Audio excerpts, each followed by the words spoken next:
Just ahead on American Black Journal, we'll talk about maintaining your mental health and well-being during the COVID-19 outbreak, plus a closer look at the disparities that are making communities of color more vulnerable to the virus. Don't go away. American Black Journal starts now. Masco Corporation is proud to manufacture innovative and environmentally friendly products for the home. Delta faucets, craft-made in Merillat cabinets, and Behr brand paints have all been designed with you in mind. Masco and its family of companies, serving Michigan communities since 1929. Support also provided by the W.K. Kellogg Foundation, a partner with communities where children come first. The Cynthia and Edsel Ford Fund for Journalism at Detroit Public TV. The DTE Foundation proudly supports 50 years of American Black Journal in covering African American history, culture, and politics. The DTE Foundation and American Black Journal, partners in presenting African American perspectives about our communities and in our world. Also brought to you by NISSAN Foundation and viewers like you. Thank you.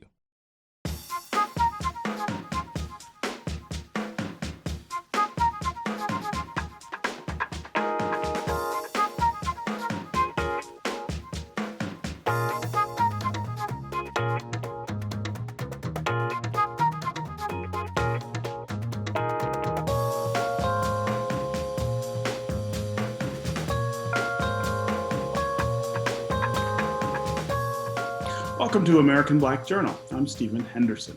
These are uncertain and difficult times. The COVID-19 outbreak is having a devastating impact on people's health and on their finances, and that's leading to a lot of stress and anxiety. Today, we'll take a look at ways to cope during the crisis. Plus, the racial toll of the virus is underscoring the systemic policies that make communities of color more vulnerable.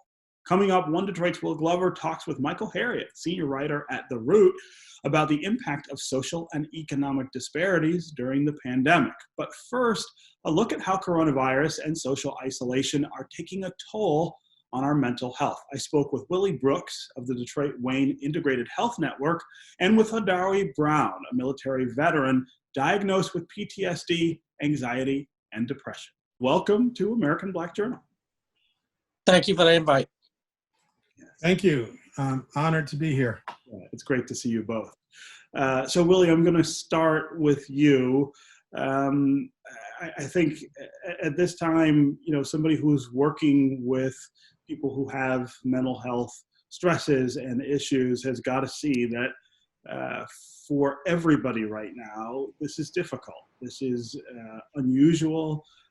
It's stressful. Whether you're somebody who is close to someone who's sick or has died because of this, or just living in an environment where that is what's going on around you all the time, and you're enduring all the changes that have happened in our lives since this started, I think it touches everyone in a really profound way. Yes, it does. And what makes it so challenging, it's a complete culture change that we have to make instantly. Other individuals in other parts of the world are already accommodated to wearing masks, social distancing. They've dealt with these issues before.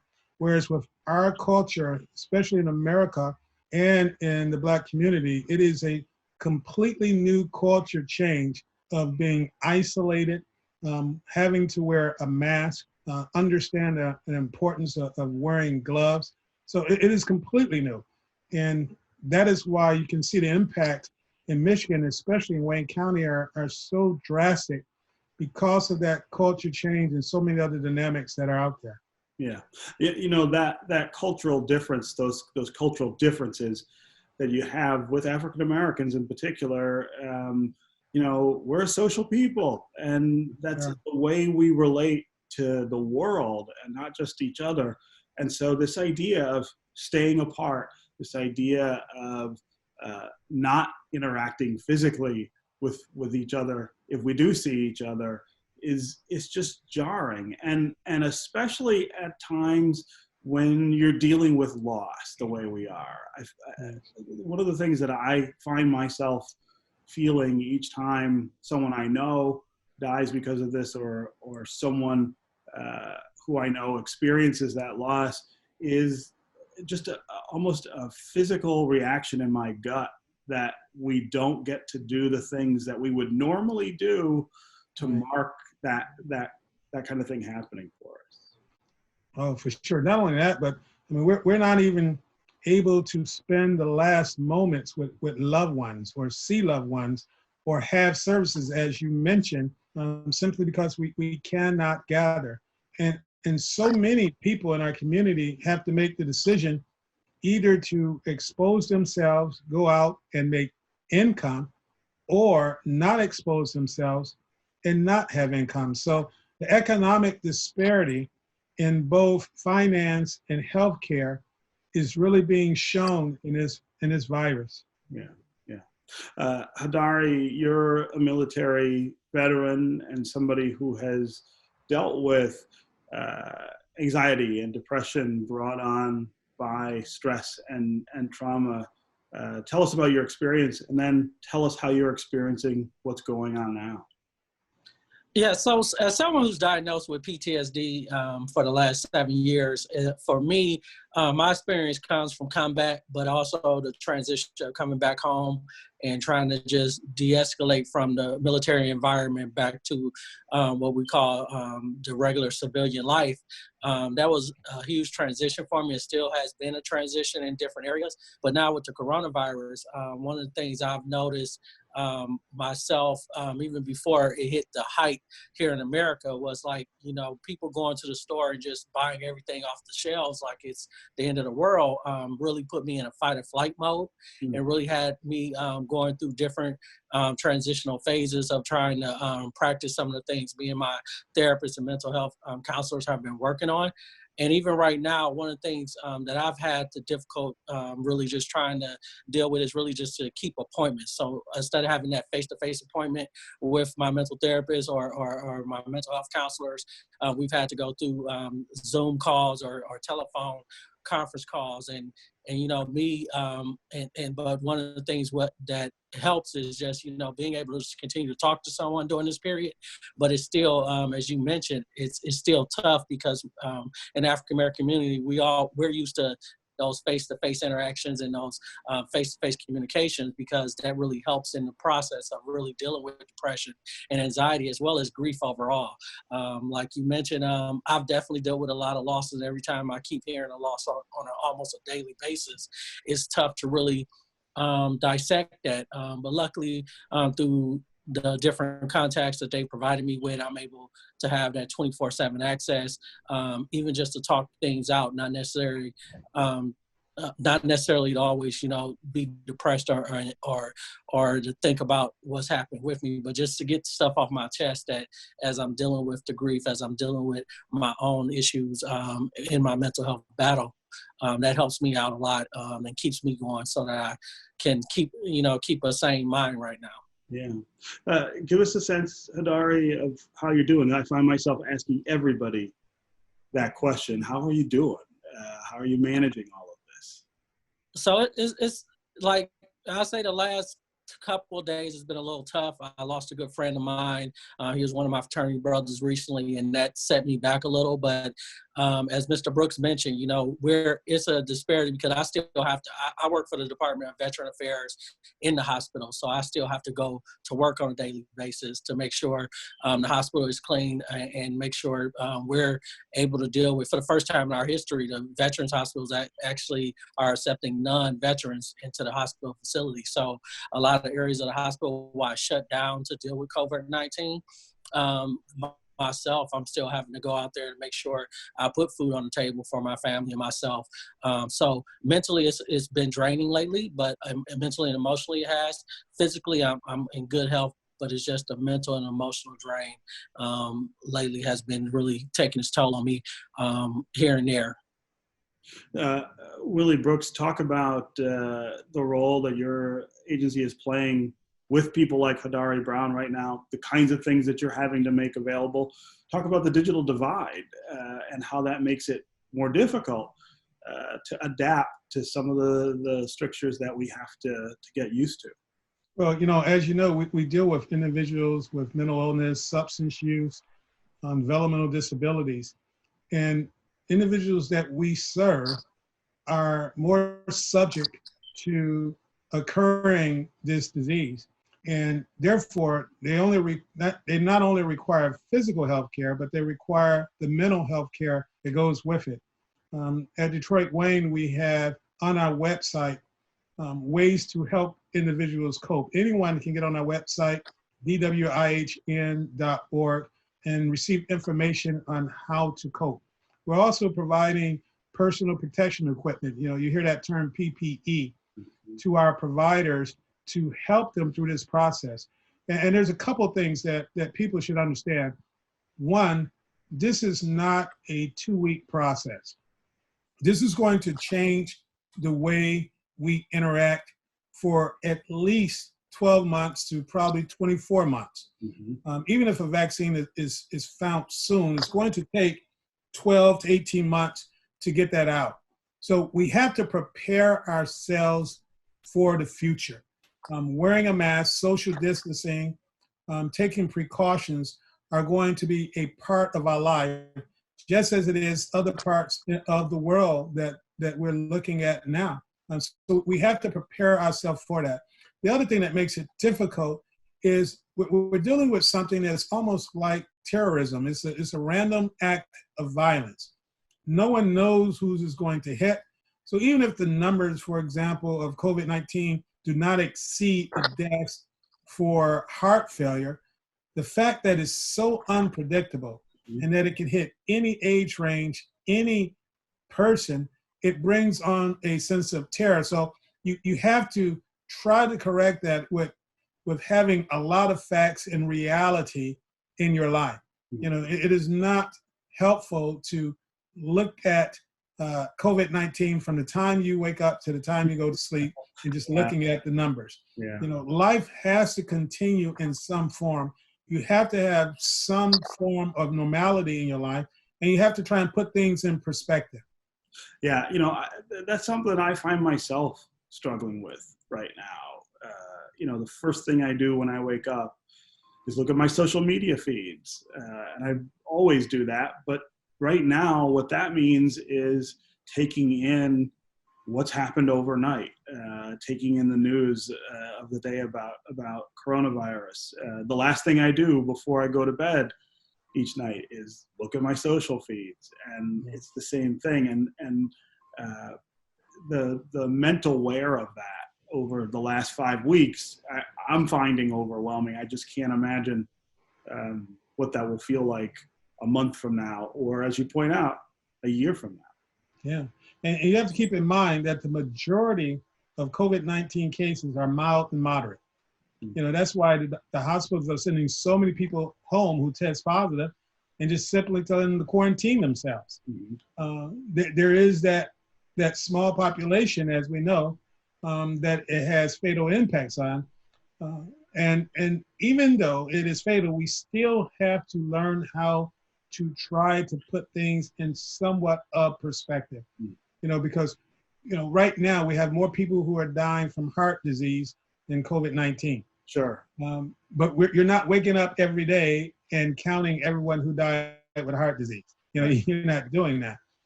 So while it is a true fact, we also have to look at the reality of the situation and learn to deal with it, as so many people have to do throughout the world. Because again, this is not a 2-week situation. This is more like a 2-year situation, and we have to prepare ourselves for the long run. I'm telling my staff, I need a 2-year plan of how we cope with this for 2 years, meaning that we're going to see individuals and staff who acquire the disease and how we're going to handle that for the next 2 years. Yeah. Hadari Brown, we've got just a few seconds left. I want you to talk about what you would say to someone who's really stressed out right now, someone who's experiencing anxiety or depression as a result of trauma, the way you do. What would your advice be? My advice to someone who's experiencing trauma, depression, anxiety, or even overall grief right now is to really seek out help. There's many contacts out there. The Detroit Wayne County Integrated Health Authority is one thing. You also can reach out to an organization that I work with called NAMI, the National Alliance of Mental Illness. And then even reach out to your own personal care provider and see what resources they might have for you and contacts they might have, because therapists and counselors are still on the job doing virtual calls, doing telephone appointments and things. So really, and then talk to your friends and family, you know, reach out to them on a regular basis, either through telephone, go beyond just text messaging and social media, even do a Zoom call and other teleconferences. Those are really helpful during this time. I find myself when I'm down or I'm feeling a little bit of anxiety or depression coming on, just reaching out to someone that I can talk to, and I know they just listen. Those are some important things I would encourage people to do, but don't go through it by yourself, you know, because everybody right now in this pandemic is really going through a little bit of grief, anxiety, or depression at some point or another. Yeah, it's okay to say you need help. That's great advice. I'm talking to Michael Harriot, who is a senior writer at The Root, which is an outlet that talks about Black news, politics and opinions, and culture. Thank you for having me.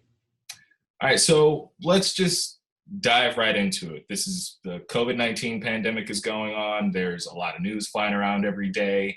And you wrote an article recently called "Can Coronavirus Cure White Supremacy?" And there are some things in that you highlighted that I thought we could get into. And I'll start with taking one of the lines that you said was, "The reaction to this new crisis reveals that we have always been aware that our economy didn't represent all of Americans and was never intended to guarantee prosperity for all." So what about this crisis has revealed those points, that the economy doesn't represent us all and that, you know, it was never intended to be prosperous for all Americans?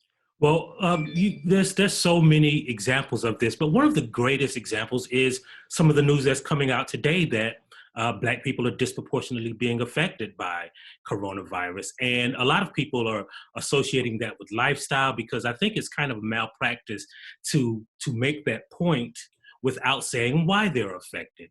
And a lot of it is because of economic reasons. You know, a report from 2016 says Black people are twice as likely to live in a zip code that doesn't have a hospital or primary care physician. You know, that's economics, right? That stems from the history of redlining.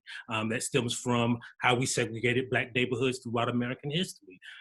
You can look at it as, you know, we know that Black people have 1/10 the wealth of white people. For every dollar a white person has, a Black person has a dime. And that affects medical care. You know, when you talk about how COVID-19 affects Black people, you have to realize that a lot of people can't get tested because they don't have the money to get tested. Black people are more likely to be uninsured. All these are economic reasons why this pandemic is affecting Black America at disproportionate rates. So that said, Detroit is a hotspot for COVID. And in Michigan as a whole, Black Americans make up 14% of the population, account for 33% of the cases, but 40% of deaths. And then you also have Asian Americans who are victims to spikes in racism. And at the same time, you have some people who would say that now is not the time to bring up race or socioeconomics because we should be banding together. And I just would like to know, how do you respond to that? And what is the risk of not addressing these things while they're happening? Well, I think this virus specifically points to the inane stupidity of that argument, right? Because when you look at it, you know, my argument has always been that, you know, racism doesn't just affect Black people.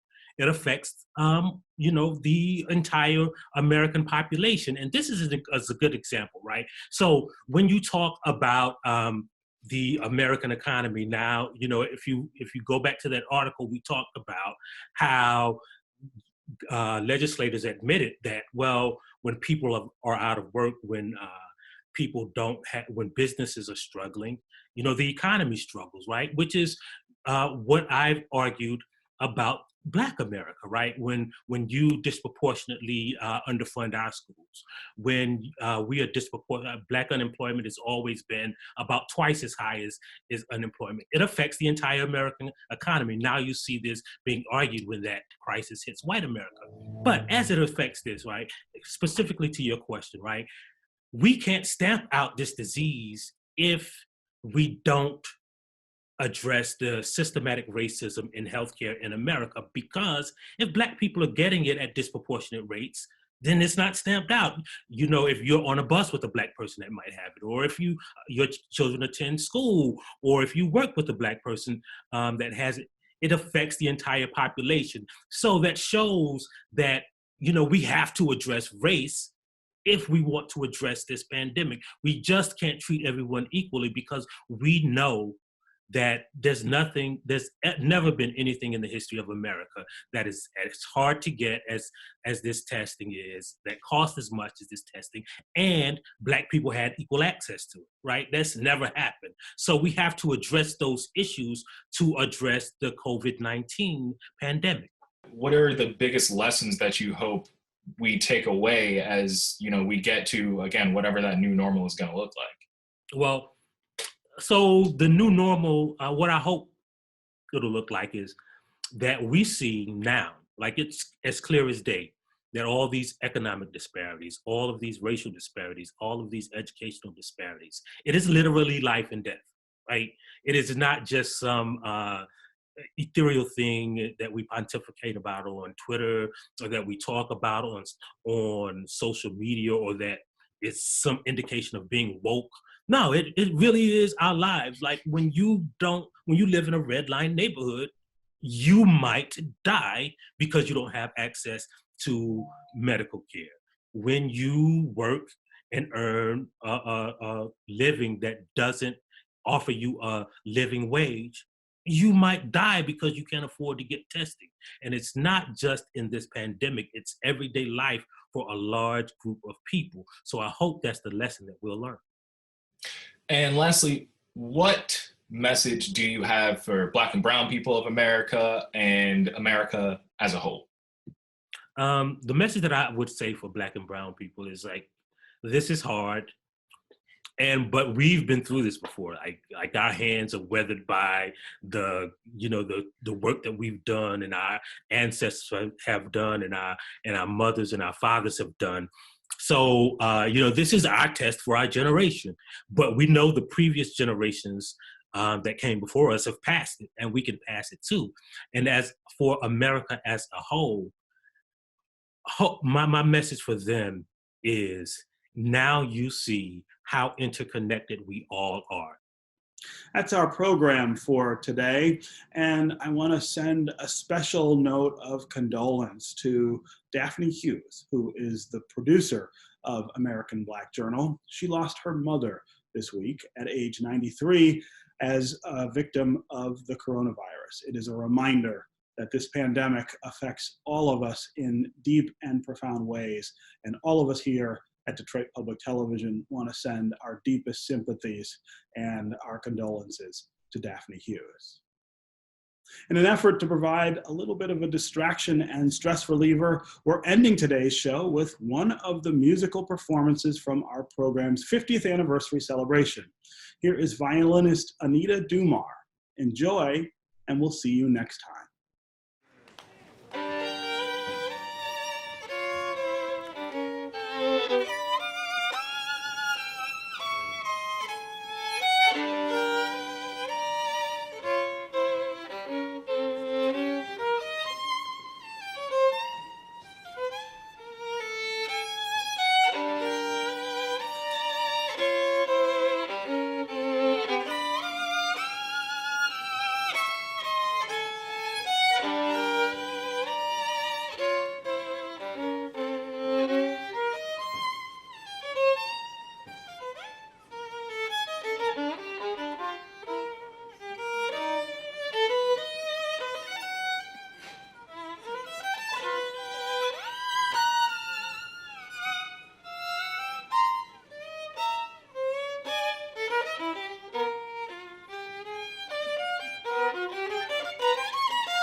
Masco Corporation is proud to manufacture innovative and environmentally friendly products for the home. Delta faucets, craft-made in Merillat cabinets, and Behr brand paints have all been designed with you in mind. Masco and its family of companies, serving Michigan communities since 1929. Support also provided by the W.K. Kellogg Foundation, a partner with communities where children come first. The Cynthia and Edsel Ford Fund for Journalism at Detroit Public TV.